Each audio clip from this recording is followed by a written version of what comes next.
he went to school nearby. So we did this caravan driving to school, and I was, this like tearful, I was in my car. Sara Gilbert's life has always unfolded a little differently from what people assumed. To the world, she's frozen in time as Darlene Connor, the sharp, understated, brilliantly sarcastic kid from Roseanne. But behind that character was a girl who spent years trying to understand herself, her place in her family, and the complicated world she grew up in. Her path through childhood fame, hidden truths, heartbreak, and quiet strength created a story far deeper than the one viewers saw on screen. Growing up in a complicated spotlight born Sarah Rebecca Abeles on January 29, 1975, she was practically raised in the industry. Her grandfather created The Honeymooners, her mother produced television, and her older siblings were already well-known actors from Little House on the Prairie. Yet even with all that Hollywood familiarity, Sara often felt like an outsider within her own story. After her parents divorced, her father struggled financially, and Sara, still barely a teenager, shouldered responsibilities no child should carry. By the time she was in middle school, she was helping support her household. Acting wasn't just a passion, it became a lifeline, a place where she could escape the chaos and slip into characters who had more control over their worlds than she felt she had over her own stardom arrives too early. At 13, Sara landed the role that would define her youth. Roseanne exploded onto television, and her portrayal of Darlene quickly became iconic. While her dry humor made audiences fall in love with her, fame magnified the insecurities she already carried. She later acknowledged feeling painfully shy despite being watched by millions every week.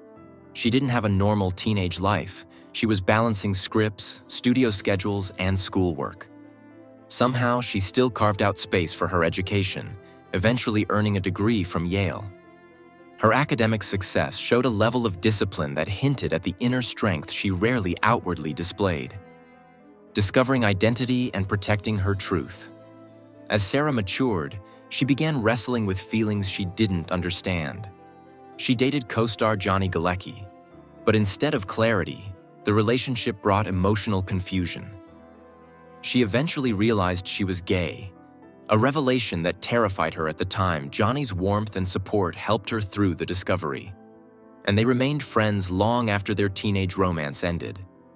Still, Sara kept her identity private for years, worried about judgment in an industry that hadn't always been kind to LGBTQ+ performers. When she finally came out publicly in 2010 on The Talk, the moment was emotional. Not because she doubted who she was, but because she was finally giving herself permission to be seen love, loss, and redefining family. Her adult relationships brought both joy and heartbreak.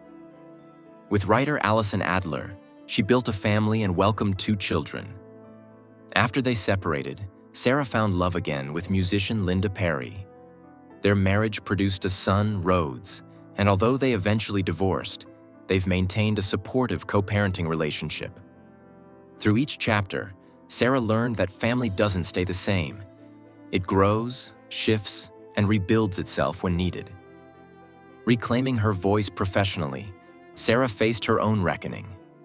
When Roseanne returned in 2018, she helped bring the show back, only to watch it unravel after controversy. Instead of walking away, she helped launch The Connors, proving her ability to rebuild with integrity. As creator and host of The Talk, she pushed herself to open up in ways she once avoided.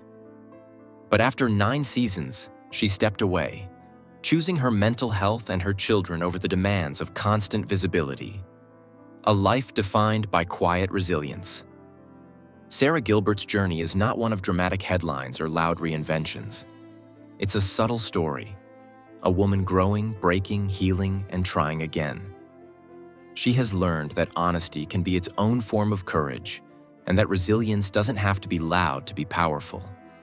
Her life reminds us that strength often comes quietly, through every small decision to keep moving, keep loving, and keep becoming who you truly are.